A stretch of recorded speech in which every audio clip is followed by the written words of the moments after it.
تو این بخش می‌خوایم کیوسک و طرز کار کیوسک رو با هم بررسی کنیم. بزرگترین وظیفه کیوسک اینه که بار رو دوش صندوقدارا رو سر ظهر کم کنه و سفارش‌ها رو به سمت خودش بکشه.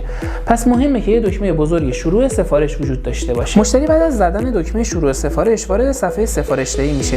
خب از اینجا خیلی راحت میتونه منوی غذایی رو ببینه و هر چیزی که میخواد رو با لمس کردن توی صفحه مرحله بعدش بریزه. یه انیمیشن کمک میکنه که مشتری متوجه بشه مرحله بعد اصلا کجا هست، چون کاربری کیوسک باید واقعا راحت باشه. یه اتفاق خوب که ما توی این کیوسک رقم زدیم اینه که این نرم افزاری که الان میبینید با نرم افزار صندوقدارها جوینه و اگر منشی‌ها مثلا خورشت قرمه سبزی رو دیسیبل کنن از توی کیوسک هم دیسیبل میشه و مشتری‌ها چیزی که الان موجود نیست و سفارش نمیدن. یه قابلیت مهم دیگه توی این کیوسک اینه که اگر مشتری‌ها اومدن پای این کیوسک شروع کردن ثبت سفارش دادن، از یه جایی به بعد صفحه رو ول کردن. یه قسمت میاد میگه آیا هنوز به زمان بیشتری نیاز داری؟ اگه مشتری جلوی صفحه باشه که میگه بله نیاز دارم.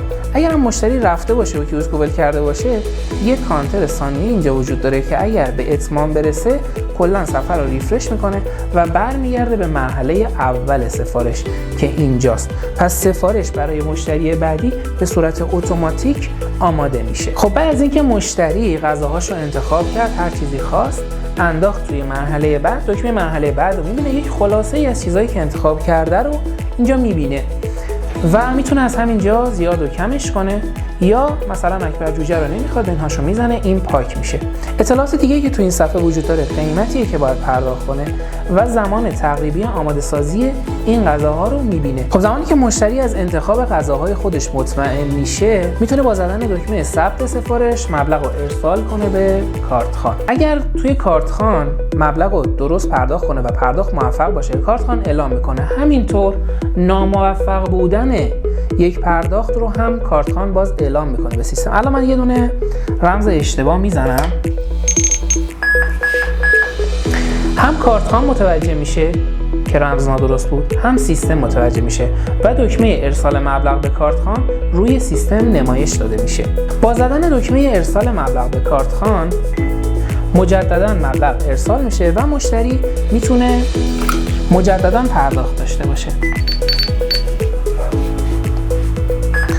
پرداخت موفق در این قسمت نمایش داده میشه.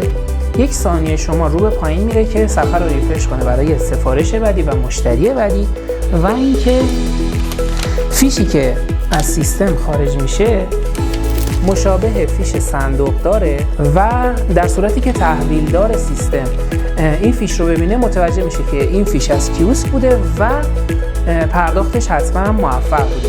نکته جالب توجه اینه که این نرم افزار کاملا به نرم افزار آشپزخانه هم متصله و زمانی که یک فیش توسط خودش صادر میشه همون فیش رو به آشپزخانه هم ارسال میکنه تا قسمت آشپزخانه هم متوجه بشه که باید این سفارش رو درست کنه.